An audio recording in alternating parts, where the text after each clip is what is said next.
రైతు సోదరులకు స్వాగతం. మిర్చి రైతులకు కేంద్ర ప్రభుత్వం గుడ్ న్యూస్ అందించింది. అయితే కేంద్రం తీసుకున్న నిర్ణయం ఇది మిర్చి రైతులకు ఉపయోగపడుతుందా లేదా అనేది రాబోయే కొద్ది రోజుల్లో తేలిపోతుంది.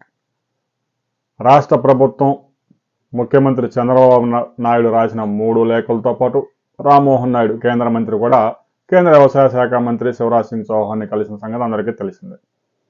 ఆ తర్వాత సీఎం ఢిల్లీ వెళ్ళినప్పుడు కేంద్ర వ్యవసాయ శాఖ మంత్రిని కలిసే ప్రయత్నం చేశారు. ఆయన అందుబాటులో లేకపోవడంతో ఉన్నతాధికారులతో సమావేశమయ్యారు. ఎట్టకేలకు కేంద్రంలో కదలిక వచ్చింది.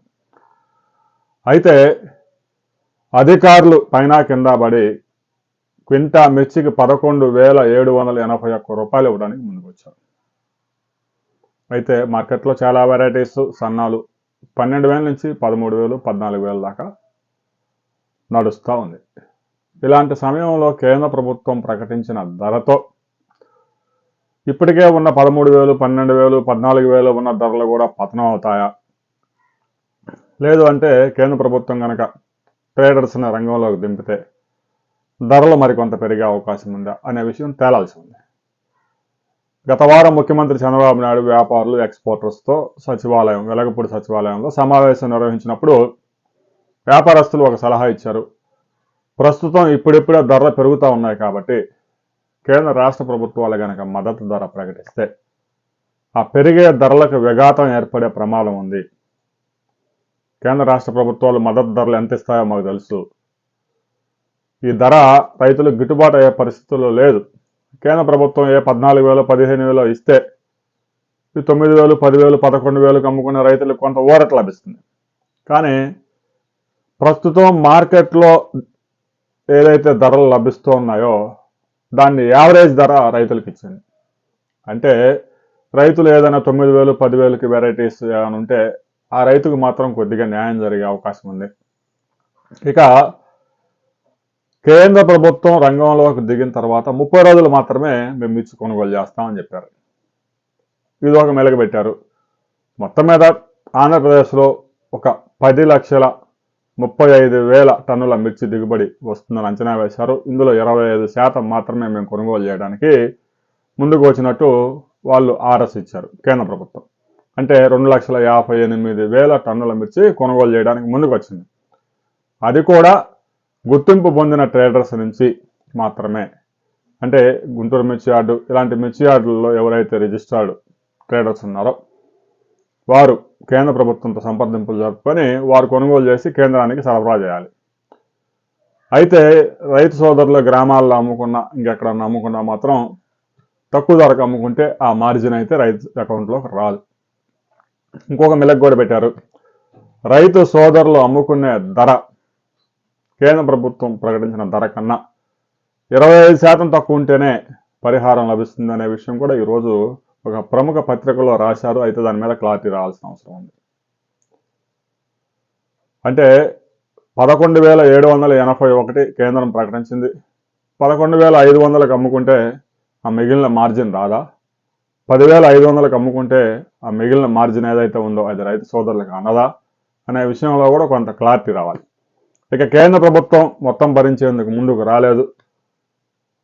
ఏదైతే ఈ మార్జిన్ అమౌంట్ ఉందో అందులో సగం కేంద్రం భరించడానికి ముందుకు వచ్చింది. మిగతా సగం రాష్ట్ర ప్రభుత్వం భరించాలి. రాష్ట్ర ప్రభుత్వం కూడా నిధులు విడుదల చేసి కేంద్రానికి అదిగా మా నిధులు అందుబాటులో ఉన్నాయని చెప్తే రంగంలో దిగే అవకాశం ఉంది. ధరలు త్రిశంకు స్వర్గంలో ఉన్నాయి. 1-2 వెరైటీస్ మంచి ధరలు కనబడడంతో అధికారులు రాజకీయ నాయకులు అవే ధరలు అనుకుంటూ ఉన్నారు. చాలా వెరైటీస్ 9,000, 10,000లోనే ఉన్నాయి. వాటి ధర పెంచాల్సిన అవసరం ఉంది. కనీసం 12,000, 13,000 తగ్గకుండా కొనుగోలు చేస్తే రైతు సోదరులకి కొంతవరకు మేలు జరిగే అవకాశం ఉంది. లేదంటే రైతులు నష్టపోతారు తీవ్రంగా. ఇప్పటికే దాదాపుగా 40% పంట మార్కెట్కి వచ్చింది. ఫిబ్రవరి కూడా దాదాపు ఇక కంప్లీట్. ఇక మార్చి, ఏప్రిల్ ఈ 2 మాసాల్లో పెద్ద ఎత్తున సరుకు వచ్చే అవకాశం ఉంది. తెలంగాణ ప్రభుత్వం అయితే అసలు రైతులను గాలికి వదిలేసింది, పట్టించుకునే పరిస్థితి లేదు. ఆంధ్రప్రదేశ్లో కొంత కదలిక వచ్చింది కాబట్టి ముఖ్యమంత్రి ఢిల్లీ వెళ్ళారు కాబట్టి కేంద్రం స్పందించింది. తెలంగాణలో అయితే ఇంకా అసలు ఆ దిక్కుగోలు లేదు. ఎందుకంటే మిర్చి రైతుల్లోనే కొంతమంది ఆ తేజ, ఆ 334 అవి సాగు చేశారు కాబట్టి వాళ్ళకి 13,000, 14,000 ధర దక్కుతూ ఉంది. వాళ్ళు అమ్ముకుంటున్నారు, వెళ్ళిపోతున్నారు. ప్రభుత్వం మీద ముఖ్యంగా తెలంగాణ ప్రభుత్వం మీద అయితే రైతు సోదరులు నమ్మకాలు పెట్టుకోవాలి. ఇక ఆంధ్రప్రదేశ్లో ఒక రైతు కనీసం ఒక 30-40 వేలన్న బెనిఫిట్ అవుద్దా లేదా అనే విషయంలో క్లారిటీ రావాలంటే రాష్ట్ర ప్రభుత్వం కూడా కొంత క్లారిటీ ఇవ్వాల్సి ఉంది. రాష్ట్ర ప్రభుత్వం ఒక 500 కోట్లు నిధులు విడుదల చేసి కేంద్రానికి అందుబాటులో ఉంచితే కేంద్రం కూడా ఒక 500 కోట్లు రిలీజ్ చేస్తుంది. ఒక 1000 కోట్లతో రంగంలోకి దిగి మార్చి నెలల ఏప్రిల్ మాసాల్లో ధరల పతనం కాకుండా కాపాడాల్సిన అవసరం ఉంది. ఎక్స్పోర్ట్ ఆర్డర్స్ ఇప్పుడిప్పుడే వస్తూ ఉన్నాయి. చైనాకి, బంగ్లాదేశ్కి ఈ తక్కువ ధరల్లో కొనుగోలు చేయడానికి వారు ఆసక్తి చూపుతూ ఉన్నారు. ఇక వ్యాపారస్తులు కూడా అదే విషయం చెప్పారు. ఇప్పుడిప్పుడే ఆర్డర్స్ కాల్స్ వస్తూ ఉన్నాయి. ఈ సమయంలో కనుక మీరు మద్దతు ధర అది అని ధరను కనుక దారుణంగా నిర్ణయిస్తే రైతులకి అన్యాయం జరిగే అవకాశం ఉంది. మీరు మేలు చేయకపోగా రైతులకి కీడు చేసిన వారవుతారు అనే విషయాన్ని ప్రముఖ వ్యాపారవేత్త ఎక్స్పోర్టర్ కేకేకి సంబంధించిన కంపెనీకి సంబంధించిన ప్రతినిధి ముఖ్యమంత్రికి స్పష్టంగా చెప్పారు. అందువల్ల రాష్ట్ర ప్రభుత్వం ఆచితూచి వ్యవహరిస్తూ ఉంది.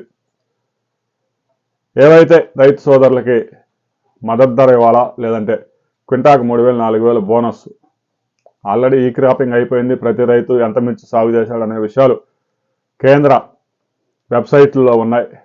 ఆల్రెడీ సీజన్ ఎండింగ్ కూడా వచ్చింది కాబట్టి మిర్చి రైతులను గుర్తించి ఒక్కో రైతుకి 20,000, 30,000 సహాయం చేస్తే కొంతవరకు మేలు జరిగే అవకాశం ఉంది. లేదు మేము 9,000కి, 10,000కి అమ్ముకున్న రైతుకి క్వింటాకి 1,500, 1,300 ఇస్తామంటే ఎన్ని క్వింటాలకు ఇస్తారు? ఎంతమంది రైతులకు ఇస్తారు? ఒక రైతు పంట అంతా ఒకేసారి తీసుకురాడు మార్కెట్కి. మార్చి ఫస్ట్ వీక్లో ఒకసారి తీసుకొస్తే మార్చి లాస్ట్ వీక్లో ఇంకోసారి, ఏప్రిల్ 3వ వారంలో మరోసారి, మే నెలలో ఫస్ట్ వీక్లో మార్కెట్ జరుగుతుంది కొన్ని రోజులు కాబట్టి అప్పుడు ఒకసారి తీసుకొచ్చే అవకాశం ఉంది. మరి ఇక కోల్డ్ స్టోరేజ్లో పెట్టుకునే వాళ్ళకైతే ఈ అవకాశం కూడా లేదు. అది కూడా కేంద్ర ప్రభుత్వం ఒక మెలిక పెట్టింది. ఈ సంవత్సరం పండిన పంటకు మాత్రమే కోల్డ్ స్టోరేజ్లో సరుకు తీసుకొచ్చి 11,781 ధర ఇవ్వండి అంటే కేంద్రం ఇచ్చే పరిస్థితి లేదు. ఇక కేంద్ర ప్రభుత్వం కొనుగోలు ఎప్పటి నుంచి ప్రారంభిస్తుందనే విషయంలో స్పష్టత రావాలంటే రాష్ట్ర ప్రభుత్వం మరో అడుగు ముందుకు వేయాల్సింది. రాష్ట్ర ప్రభుత్వం నిధులు కేటాయించాలి. ఏ రోజు నుంచి కేంద్ర ప్రభుత్వం రంగంలోకి దిగాలనే విషయాన్ని కేంద్రానికి స్పష్టంగా రాయాలి. ఇక ట్రేడర్స్ ఎవరైతే కేంద్ర ప్రభుత్వం తరఫున మద్దతు ధర కొనుగోలు చేయడానికి ముందుకు వస్తారో వాళ్ళంతా రిజిస్ట్రేషన్ చేయించుకోవాలి. ఎందుకంటే ఈ మార్జిన్ మనీ రైతులకు ఇస్తారా, వాళ్ళే తినేస్తారా అనే విషయం కూడా తేలాలి. రైతు సోదరులు సహజంగా గుంటూరు మార్కెట్లోనో మిగతా మిర్చి యార్డుల్లో అమ్ముకుంటారు, ఏజెంట్ల ద్వారా అమ్ముకుంటారు.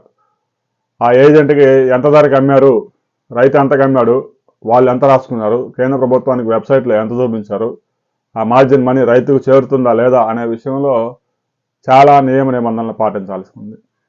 వ్యాపారస్తులు అందరినీ కనుక రంగంలోకి దింపితే రైతులను అయితే ముంచుతారు. కేంద్ర ప్రభుత్వం నుంచి అయితే రైతులు గుంజేస్తారు కానీ అవి రైతులకు చేరవు. అందువల్ల మిర్చి సాగు చేసిన రైతులను గుర్తించి నేరుగా సాయం చేస్తే రైతులకు మేలు జరుగుతుంది. అంతేగాని నువ్వు గుంటూరు మిర్చి యార్డులు అమ్ముకుంటే నీకు మద్దతు ధర వస్తుంది, ఇంకా మిగతా ఎక్కడ అమ్ముకున్నా నీకు మద్దతు ధర రాదు అని ప్రకటిస్తే రైతు సోదరులు ఇప్పటికే సగం నష్టపోయారు. మిగతా సగం పంట కూడా ఎంతకో కొంతకి అమ్ముకోవాల్సిన దుస్థితి రాబోతా ఉంది. రాబోయే కొద్ది రోజుల్లో రాష్ట్ర ప్రభుత్వం ఎలాంటి నిర్ణయం తీసుకోబోతా ఉంది, ఎప్పటి నుంచి రంగంలోకి దిగబోతా ఉన్నారు అనే విషయం మీద మరిన్ని వివరాలతో మరో వీడియోలు తెలుసుకుందాం.